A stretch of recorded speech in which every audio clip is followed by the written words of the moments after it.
పెద్దలు గౌరవనీయులు పవన్ కళ్యాణ్ గారిని మాట్లాడవలసిన కోరుతున్నాను.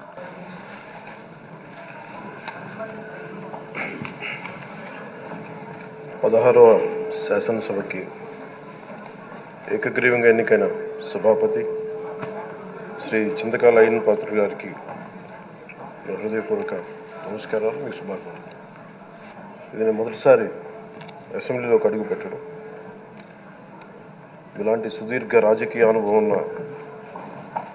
దాదాపు 7 సార్లు ఎమ్మెల్యేగాను, ఒకసారి పార్లమెంట్లో అడుగుపెట్టిన మీకు, Panchayati Raj, technical education, forest, R&B అనేక మంత్రిత్వ శాఖల్ని సమర్థవంతంగా నిర్వహించిన మీకు ఈ సభాధ్యక్షుడు, ఈ స్పీకర్ స్థానంలో కూర్చోవడం నాకు చాలా ఆనందంగా ఉంది.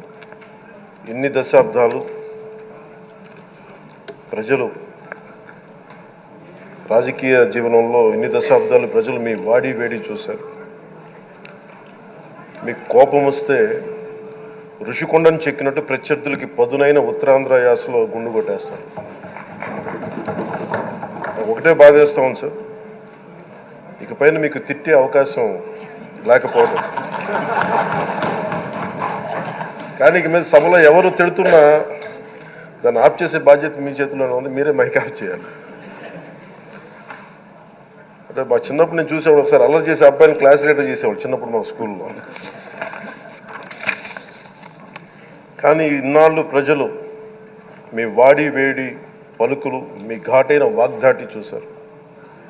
ఈ రోజు నుంచి రాష్ట్ర ప్రజలు మీ హుందాతనం చూస్తారు.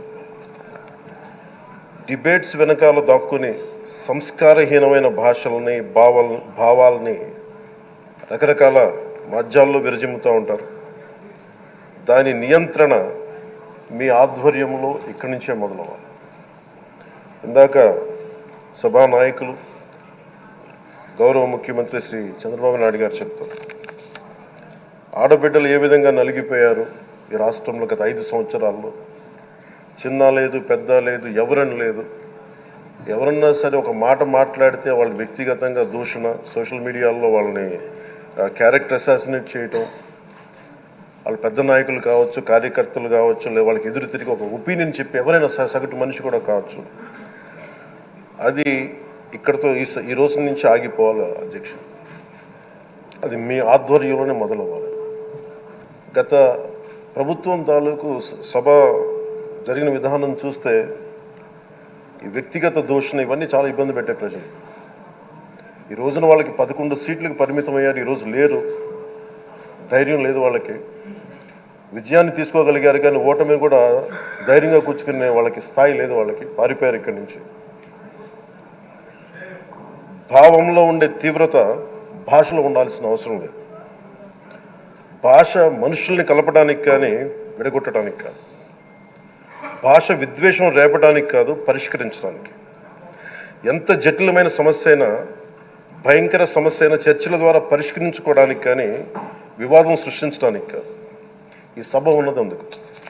కానీ మనం చూసింది వాళ్ళ దగ్గర నుంచి బూతులతోటి, వ్యక్తిగత దోషులతోటి రాష్ట్ర పురోభివృద్ధిని ఆపేశారు.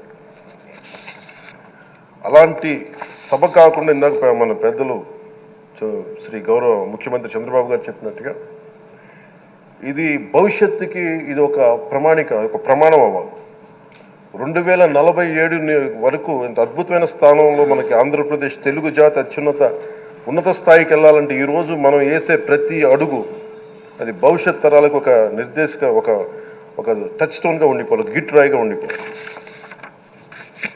ఈ రోజున ఈ సభలో ఉన్న గౌరవ సభ్యులందరూ చట్టాలు చేయడానికి ఉన్నారు, చట్టాలు ఉల్లంఘించడానికి కాదు. విభేదించడం అంటే ద్వేషించడం కాదు, వాదించడం అంటే కొట్టుకోవడం కాదు. ఇవన్నీ విభేదించడం, వాదించడం ఇవన్నీ ప్రజాస్వామ్యానికి చాలా మౌలికమైన పునాదులు. ఆంధ్రప్రదేశ్ ఆవిర్భావం జరిగి అసలు భాషా ప్రయుక్త రాష్ట్రాల ఆవిర్భావమే మన ఆంధ్ర రాజ్యంతో మొదలైంది. అమరజీవి పొట్టి శ్రీరాములు గారి బలిదానం మీద మన రాష్ట్రం పుట్టింది. 56 రోజులు తిండి తిప్పలు తినకుండా నరకం అనుభవిస్తూ ఆయన బలైపోయారు. ఆయన మరణానికి చేరువవుతూ ఆమరణ నిరాహార దీక్ష చేసిన ప్రతిరోజు మనకి దాదాపు ఈ సుదీర్ఘమైన 6 దశాబ్దాల కాలం 1.5 సంవత్సర కాలం అంటే ఆయన ప్రతిరోజు చావుకు చేరువవుతూ భోజనం లేకుండా ఆయన గడిపిన ప్రతిరోజు మనకి 1.5 సంవత్సర కాలం.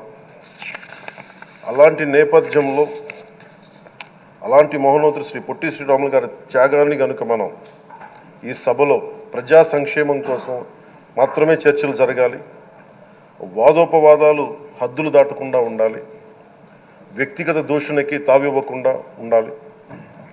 అలా కాకుండా గత ప్రభుత్వంలాగే ఈ సభని తిట్లకి బూతులకి కొట్లాటికి వాడితే ప్రతి నిమిషం పొట్టి శ్రీరాములు గారి బలిదానాన్ని అవమానం చేసినట్టే. ఒక గొప్పవాడు ఒక మహానుభావుడు బతికినప్పుడు మాత్రమే కాదు, చనిపోయిన తర్వాత కూడా కొన్ని తరాలు ఉపయోగపడతారని నిరూపిస్తారు. అలాంటి కోవకు చెందిన మహానుభావులు ఆంధ్ర రాష్ట్ర సృష్టికర్త, భాషా ప్రయుక్త రాష్ట్రాలకు శ్రీకారం చుట్టిన ద్రష్ట, అమరజీవి శ్రీ పొట్టి శ్రీరాములు గారి స్మృతిలో ఒక విలువలతో కూడిన ఒక సత్సాంప్రదాయాన్ని తెరలేపుతూ మీ ఆధ్వర్యంలో ఈ సభ జరగాలని, ఈ 5 ఏళ్ల ప్రజాప్రస్థానంలో ఈ విలువైన 5 ఏళ్ళు రాబోయే తరానికి గొప్ప భవిష్యత్తునిచ్చేలా, అన్నం పెట్టే రైతుకి, కౌలు చేసుకునే రైతుకి, రైతు కూలీకి అండగా ఉండేలా, మహిళలకి భద్రతతో పాటు ఉన్నత స్థాయికి ఎదిగేలా, ప్రభుత్వ ఉద్యోగులకి భద్రత కల్పించేలా, పశువు పక్షి ప్రకృతి సర్వజనులందరికీ కూడా మతాలకి ప్రాంతాలకి అతీతంగా సుభిక్షంగా అభివృద్ధి పదంలో ఆంధ్రప్రదేశ్ ఆంధ్ర రాజ్యం అద్భుతమైన ప్రగతి సాధించేలా ఈ చర్చలు సాగాలని కోరుకుంటూ, సభాపతి అయ్యన్న పాత్రుడి గారికి మీ ఆధ్వర్యంలో ఈ సభ ఒక సరికొత్త సాంప్రదాయానికి సత్సాంప్రదాయానికి ఇది తెరతీయాలని కోరుకుంటూ మీకు మరోమారు శుభాభినందనలు తెలియజేసుకుంటాను.